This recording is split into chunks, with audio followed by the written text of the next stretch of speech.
Hello and welcome back to another Bad Movie Reviews review, hosted by your favourite wicked man from down under, Ben, and I'm reviewing a film I've been anticipating for quite a while since, obviously it's been announced, but since obviously seeing the first part, which obviously came out late last year, similar time frame, I think November around the exact same time, and it is the follow-up to Wicked, which is titled Wicked for Good, and obviously the previous one ended on that, cliffhanger, and if anyone's seen the musical, you'd know obviously where this is going, but it's a film I've been looking forward to because I really did love the first one and I thought it was a great time, great movie, emotional. It kind of had something for everyone, and I've been looking forward to this due to that. And it's obviously directed by John M. Chu again, who helmed the first one, and similar, obviously same cast. You got Cynthia Erivo, Ariana Grande, Jeff Goldblum, Michelle Yeoh, Jonathan Bailey, Ethan Slater. List goes on. And I'm very pleased to say that this, for me, was a great conclusion and a great resolution. Obviously, I knew essentially what was going to happen. There's obviously a few tweaks and changes with some new songs here and there, but overall, there wasn't really a dry eye in the theatre, which is probably exactly what I was kind of expecting. But it's not all positive. For the most part, I am extremely pleased about all aspects. In terms of my somewhat gripes with the film, I do think it was probably somewhat a bit overlong and it overstayed its welcome, and in doing so made it a little bit more choppy towards the end of the movie.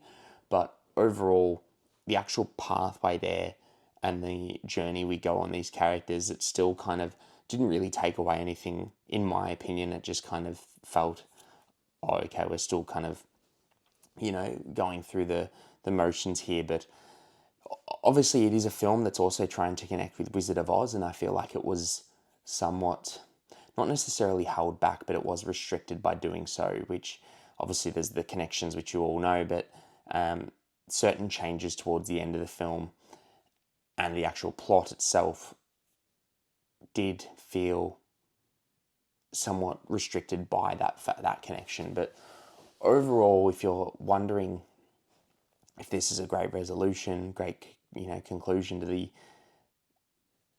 duology, the sequel, it is a. There are some musical numbers here that are fantastic, genuinely fantastic. There's some scene stealing numbers here, specifically, obviously, For Good, No Good Deeds, an impeccable number. I think Cynthia smashes that out the park, and I think it is still a film that will be vying for. I think it'll have your 10 plus Oscar nominations, probably from production design, director, actress, supporting actress. I do think this is Ariana Grande's film, similar to what the first one was, where it was very much Alfie's or Elphaba's movie, played by Cynthia Erivo. This film is very much Glinda's movie. Ariana Grande completely steals the show. I would not be surprised if she, come February or whenever it is, walks away with the Best Supporting Actress Academy Award, because she is phenomenal. Her music numbers, the emotional aspects to her performance, she is really, really great here. And not only her, just the whole cast. I think Ethan Slater, Jonathan Bailey are all great. Jeff Goldblum, Michelle Yeoh.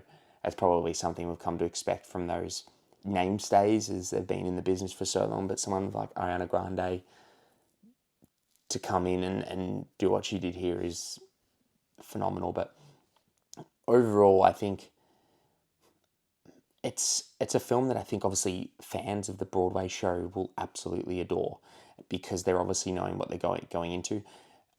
It's not a silly thing to say. Obviously, the first part is a lot more joyful, a lot more upbeat, more famous musical numbers, whereas this one's obviously very somber, more sort of sad, serious film, which, if you know the play, if you know the show, sorry, if you know what happens in the book movie, you would probably know going in to expect that. So you would more than likely love it. I do feel like it's somewhat of a film that might be divisive amongst the general fans that may not be familiar, that went to the movie, first movie, and loved it, and then going into this one, I would be intrigued to know what their thoughts are, because, as I said, it is a much more bleak, sort of saddening film.